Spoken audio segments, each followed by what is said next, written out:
Welcome back बच्चों। आप सभी का स्वागत है आपके अपने यूट्यूब चैनल मिनी कोचिंग में। आज हम करने वाले हैं क्लास 10th का mid term practice paper science का। ये जितने भी आपके मिड टर्म प्रैक्टिस पेपर है वो आपके एग्जाम पॉइंट ऑफ व्यू से बहुत ज़्यादा इंपॉर्टेंट है, क्योंकि आपके सैम्पल पेपर्स में जो पैटर्न आ रहा है वही सेम पैटर्न आपके एग्जाम्स में रहने वाला है। हमने साइंस का पार्ट 1 ऑलरेडी कर चुके हैं, जिसमें हमने सेक्शन ए पूरा कंप्लीट किया। इसके अंदर आपके बच्चों तकरीबन 20 क्वेश्चंस थे। ये हाँ, 20 क्वेश्चंस को हमने अच्छे से करा। यहाँ पर आपका 17 18 19 बच्चों वो था, जिसको हम बोलते हैं कॉम्पिटेटिव बेस्ड, यानी कि आपको एक केस दिया था, आपको उसको स्टडी करना था। स्टडी करने के बाद उससे कुछ क्वेश्चंस पूछे गए थे जिनके आपको आंसर्स करने थे। हमने 20 तक पूरा कंप्लीट किया और इसी के साथ हमारा जो पार्ट 1 था वो ख़त्म हो जाता है। आज बच्चों हम सेक्शन बी यानी कि पार्ट 2 करेंगे इस वीडियो में। सेक्शन बी, सेक्शन सी और सेक्शन डी, इसमें आपके 4 सेक्शन हैं। हम ए कर चुके हैं, आज बी करेंगे। चलिए बच्चों शुरू करते हैं। सबसे पहला जो आपका प्रश्न है 21, इसमें आपसे पूछा गया है, सोहन ने कैल्शियम का एक टुकड़ा आधे पानी से भरे बीकर में रखा। उसने देखा कि यह पहले डूब गया लेकिन कुछ समय बाद पानी में तैरने लगा, तो कारण बताना है। सोहन ने क्या करा, कैल्शियम का टुकड़ा लिया। कैल्शियम बच्चों आपकी एक धातु है, इसने इसका एक टुकड़ा लिया और पानी से भरे बीकर में रख दिया। तो इसने देखा कि ये पहले डूब गया और बाद में ये तैरने लगता है। तो आपको बताना है कि ऐसा क्यों हुआ। क्योंकि जब इसने अभिक्रिया की, कैल्शियम ने पानी के साथ अभिक्रिया की, तो अभिक्रिया करने से ना हाइड्रोजन की गैस उत्पन्न हुई, यानी कि हाइड्रोजन उत्पन्न हुआ। हाइड्रोजन उत्पन्न हुआ और हाइड्रोजन उत्पन्न होने के कारण जो ये था, कैल्शियम का जो टुकड़ा था वो पानी में तैरने लग गया। तो आप इसको लिखेंगे, क्योंकि अभिक्रिया में उत्पन्न हाइड्रोजन गैस के बुलबुले कैल्शियम धातु की सतह पर चिपक जाते हैं, अतः कैल्शियम तैरना प्रारंभ कर देता है। अब है आपके पास अथवा, यानी कि यहाँ पर आपको चॉइस मिली है। धातु के गुणों का उल्लेख कीजिए जिनके कारण तांबे से विद्युत तार बनते हैं। देखो, सबसे पहले जो धातु होता है उसका एक पहला गुण होता है कि तन्य होता है, यानी कि इसको खींच खींच कर तारों में बदला जा सकता है। और ये विद्युत का सुचालक होता है, यानी कि जिसमें से इलेक्ट्रिसिटी पास हो सकती है। और ये ऊष्मा का भी सुचालक होता है, इसमें से हीट भी पास हो सकती है। तो सिर्फ आपको गुण बताने थे तो हमने बता दिए।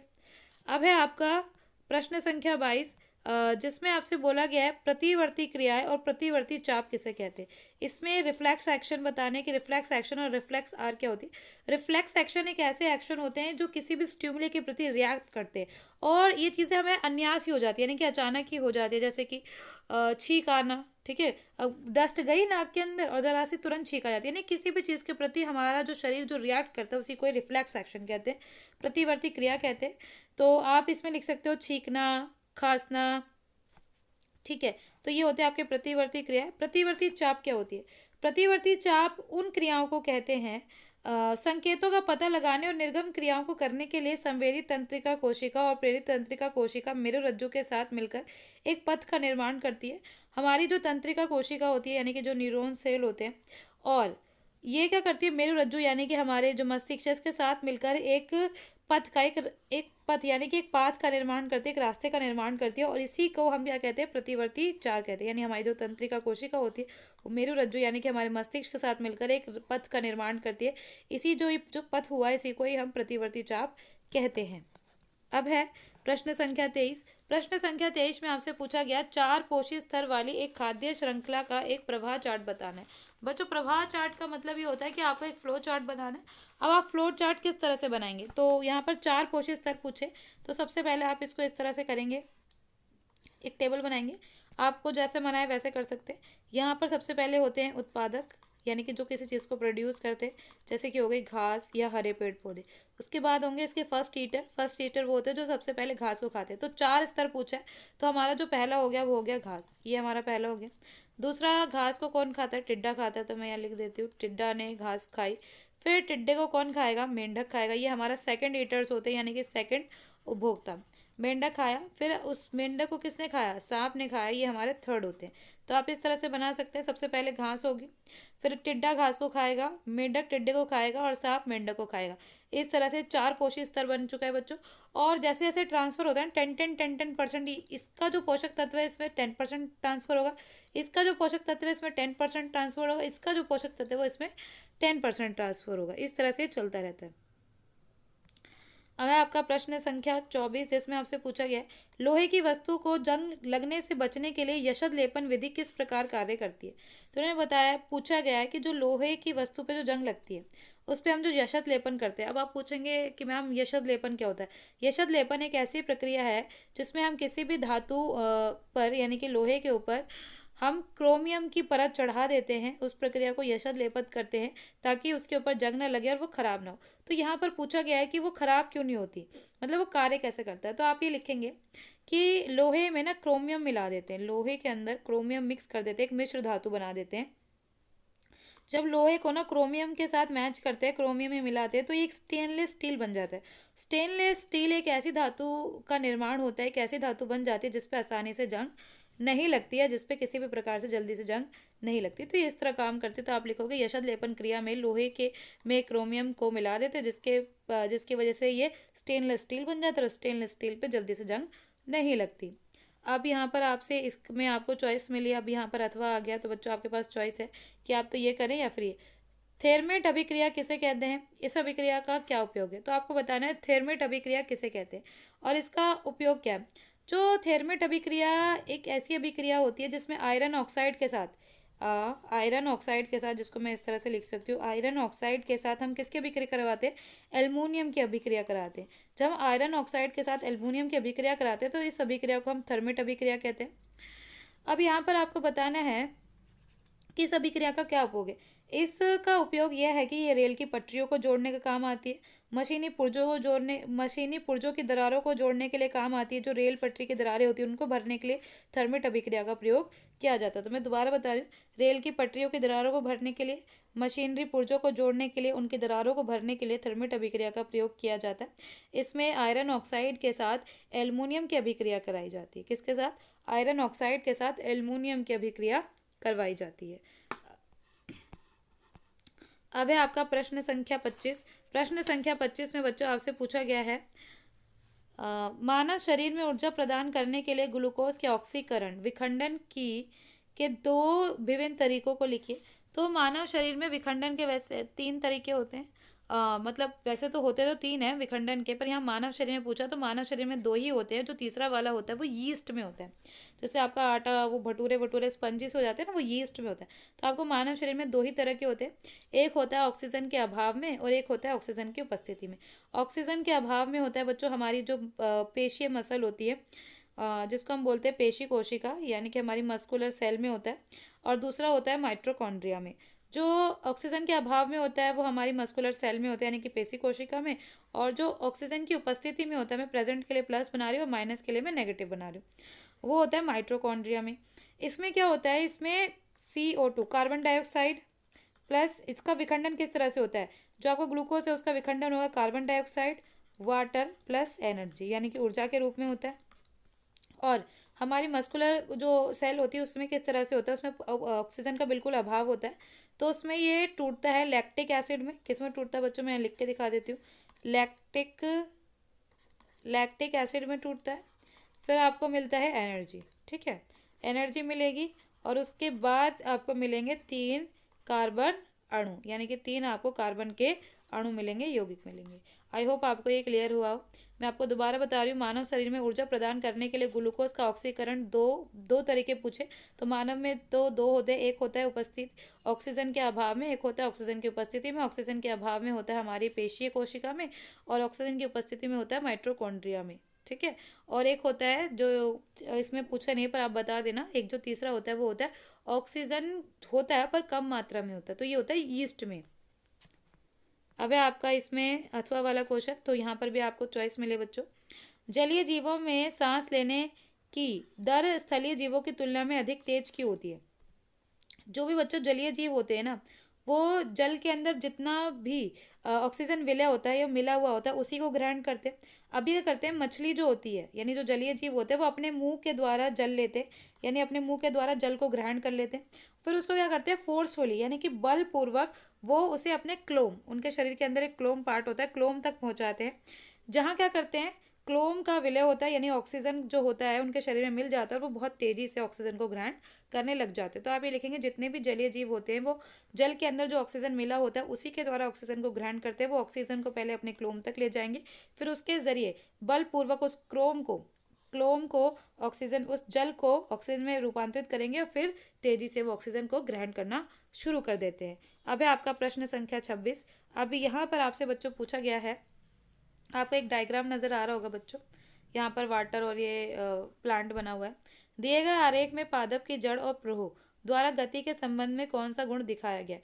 तो बच्चों प्रारोह क्या होता है? प्रारोह में जब भी गति होती है ना वो ऊपर की ओर होती है। किस तरफ होती है बच्चों? ऊपर की ओर होती है। तो गति ऊपर की ओर तथा पृथ्वी की दूर वृद्धि करता है, यानी पृथ्वी से दूर वृद्धि करने का मतलब पृथ्वी के अपोजिट वृद्धि करता है। वो इस तरफ ऊपर की ओर वृद्धि करेगा ऐसे, और पृथ्वी से दूर वृद्धि करेगा। तो ये इसका पहला संबंध था। पॉइंट बी में आपसे पूछा गया, एक प्रयोग के दौरान एक वैज्ञानिक ने एक पादप में जिबेरिन हार्मोन दिया, जिबेरलिन हार्मोन दिया। इस स्थिति में पादप में क्या अपेक्षित बदलाव हो सकते हैं? अब जब जिबेरलिन हार्मोन दिया तो पौधे में क्या बदलाव होंगे? जो पौधा होगा ना उसमें ऑक्सीजन की तरह उसके जो तना होता है उसमें वृद्धि हो जाएगी। जब पादन में जिबरेलिन हार्मोन दिया जाएगा तो क्या होगा? पौधे के जो तना होता है उसमें वृद्धि हो जाएगी। तो आपको बदलाव बताना, इसका बदलाव ये है कि पौधे के तने में वृद्धि हो जाएगी। अब है बच्चों आपका सेक्शन सी में है आपका प्रश्न नंबर 27, जिसको हम पढ़ेंगे। आयनिक यौगिक किन्हें कहते हैं? आयनिक यौगिक केवल गलित अवस्था में ही विद्युत के सुचालक क्यों होते हैं? तो आपसे पूछा है कि आयनिक यौगिक किन्हें कहते हैं, पहले आपको ये बताना है। फिर आपसे ये पूछा है कि आयनिक यौगिक केवल गलित अवस्था में ही विद्युत के सुचालक क्यों होते हैं। तो यहाँ पर आपसे दो प्रश्न पूछे। तो पहले प्रश्न में आप बताएंगे कि आयनिक यौगिक किन्हें कहते हैं?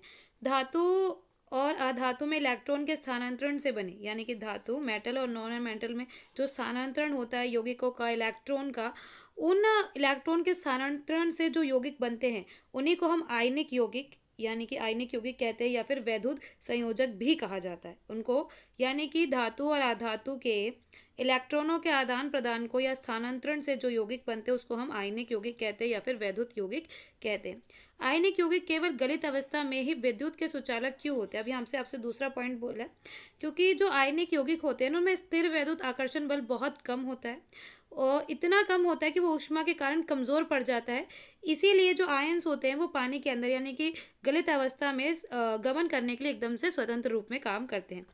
अब यहाँ है आपका पॉइंट बी, 1 से 2 पूछे हैं। आपका ए आपने बता दिया। बी, मैग्नीशियम क्लोराइड का निर्माण दिखाना। आपको ये बताना है मैग्नीशियम क्लोराइड का निर्माण या मैग्नीशियम जो क्लोराइड है वो किस तरह से बनता है।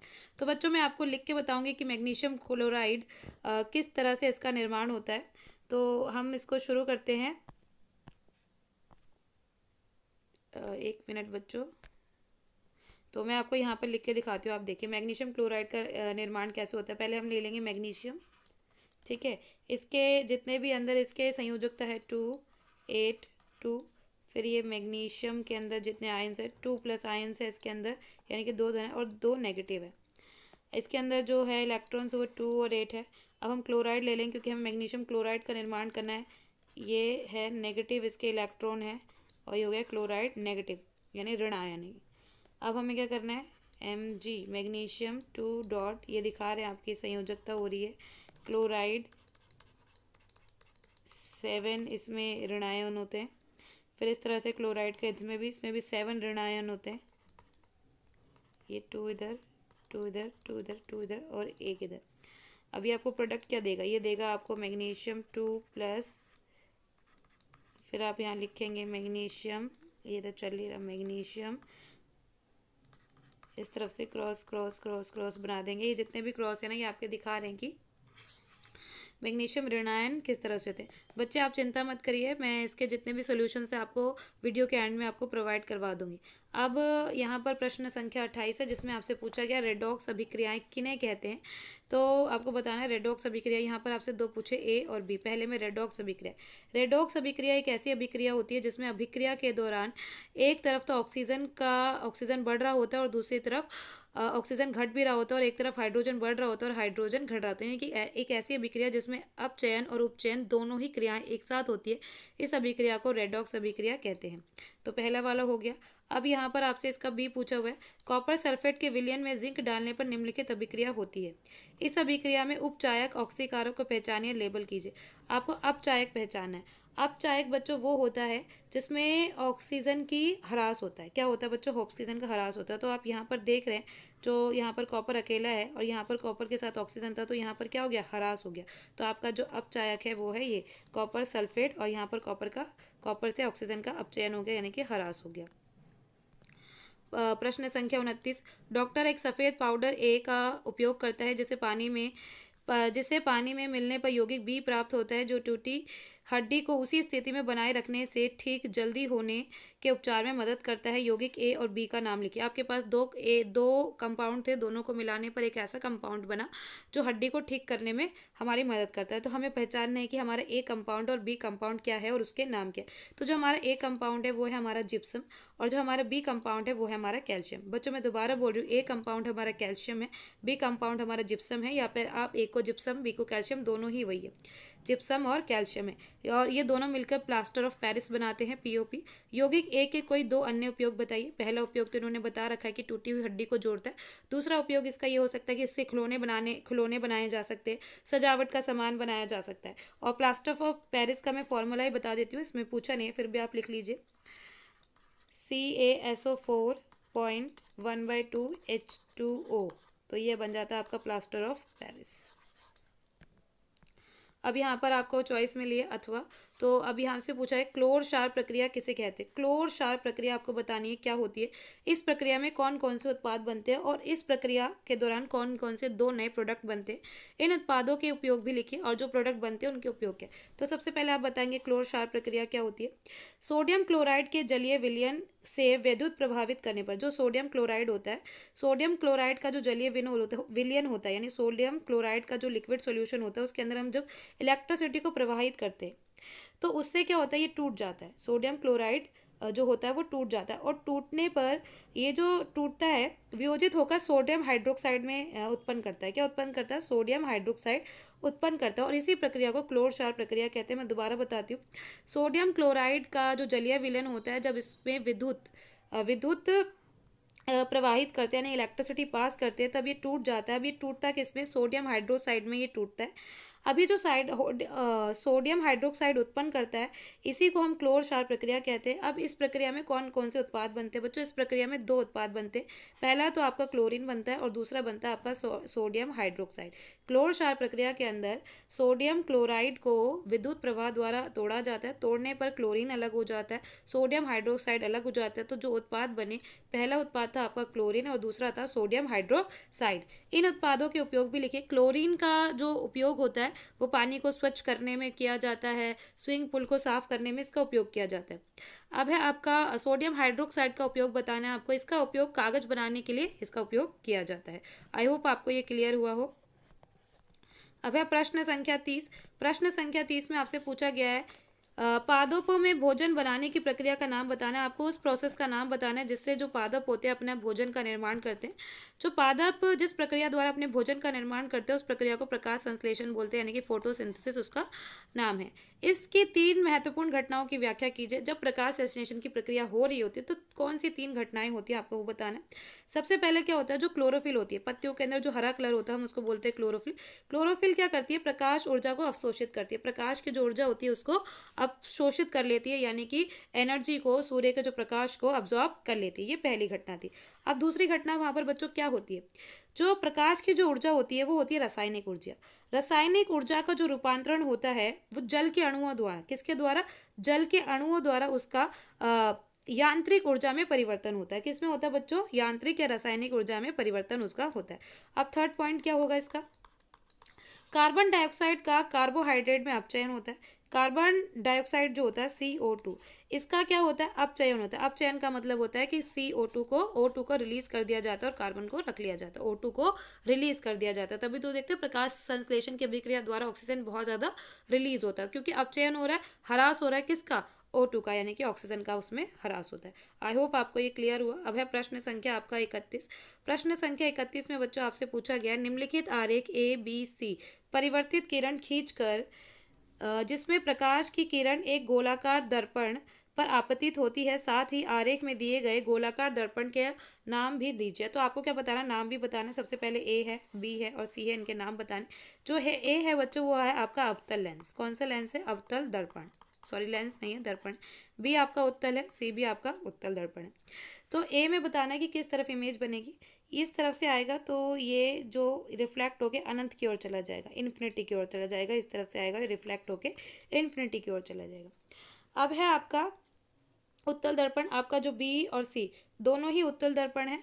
तो अब इस तरफ से इमेज कैसे बनेगी बच्चों? आप इधर देखिए, ये यहाँ से आ रहा है, दो इमेजेस हैं आपकी, इस तरफ से आ रहा है, ठीक है।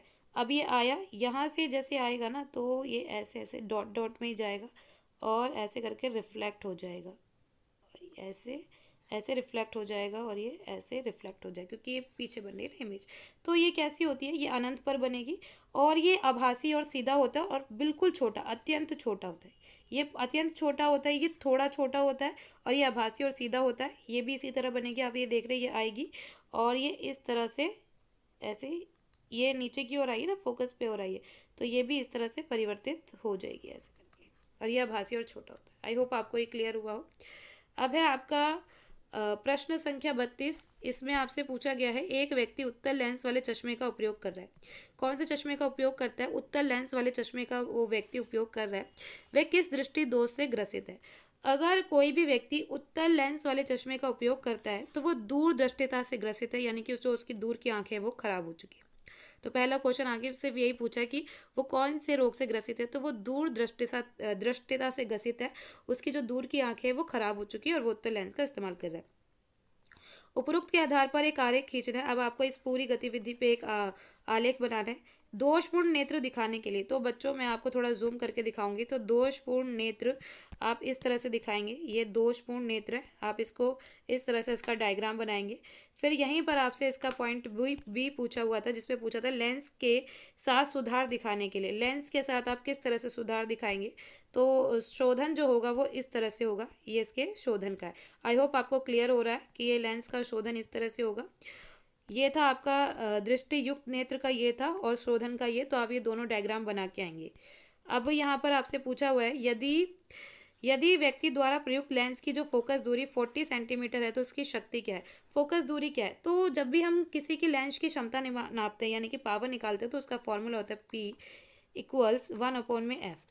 पी का पी, जो ये एफ होता है ना बच्चों, हम इसको मीटर में लिखते हैं। 1 का 1, एफ है आपका 40 सेंटीमीटर। सेंटीमीटर को मीटर में बदलने के लिए 100 से डिवाइड करते हैं, 0 से 0 कटा तो ये हो जाएगा 0.4। तो मैं यहाँ लिख दूंगी 0.4। ये 0 है, ऊपर जो 0 है वो आ जाएगा 1, और 0 पॉइंट के बाद 1 डिजिट है तो 0। अब क्या करेंगे, 10 × 4 अगर इसको डिवाइड करेंगे तो आ जाएगा 2.25। तो जो उसकी फोकस दूरी होगी वो होगी 2.5 उसकी फोकस दूरी रही होगी। आई होप आपको ये क्लियर हुआ। जो उसकी जो शक्ति थी, इसमें शक्ति पूछी, उसकी शक्ति है 2.5। आई होप आपको ये क्लियर हुआ हो। अब यहाँ है प्रश्न संख्या 33, जिसमें आपसे पूछा है अंतःस्रावी ग्रंथियाँ किन्हें कहते हैं?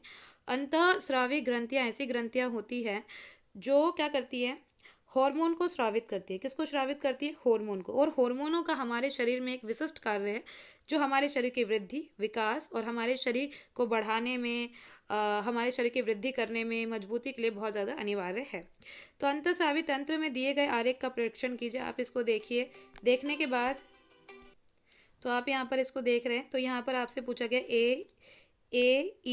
एफ की आपको पहचानना है और उनके कार्य बताने। तो आप यहाँ पर ए देखेंगे, फिर आपको ई देखना है, और फिर आपको एफ देखना है और उनके कार्य बताने। जो ए है बच्चों, वो आपकी है पीयूष ग्रंथि, यानी कि पिच्योरिटी ग्लैंड। इस पिच्योरिटी ग्लैंड का कार्य होता है हमारे सभी अंगों की वृद्धि करना। क्या होता है इसका जो कार्य होता है? हमारे सभी अंगों की वृद्धि करना। फिर है आपकी ई।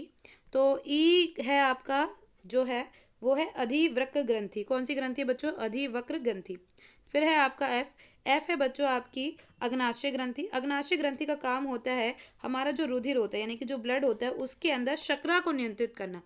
यानी जो शर्करा की मात्रा होती है, जिसको आप आसान भाषा में शुगर कह सकते हैं, शुगर की मात्रा को नियंत्रित करना, कंट्रोल करने में हमारी जो मदद करता है वो होता है अग्नाशय। अब आ जाते हैं हम बच्चों सेक्शन डी पर। तो चलिए बच्चों शुरू करते हैं। सबसे पहले आपसे प्रश्न में पूछा गया है कि मानव शरीर के लिए पोषक क्यों आवश्यक है। मानव शरीर के लिए पोषक इसलिए आवश्यक है क्योंकि जो पोषण होता है उससे हमारा शरीर को ऊर्जा मिलती है और ऊर्जा से ही जो हमारा शरीर है वो कार्य करता है, यानी कि काम करता है। आई होप आपको ये वीडियो पसंद आई। अगर आपको ये वीडियो पसंद आई तो वीडियो को लाइक करें, शेयर करें और आपके अपने चैनल मिनी कोचिंग को सब्सक्राइब जरूर करें।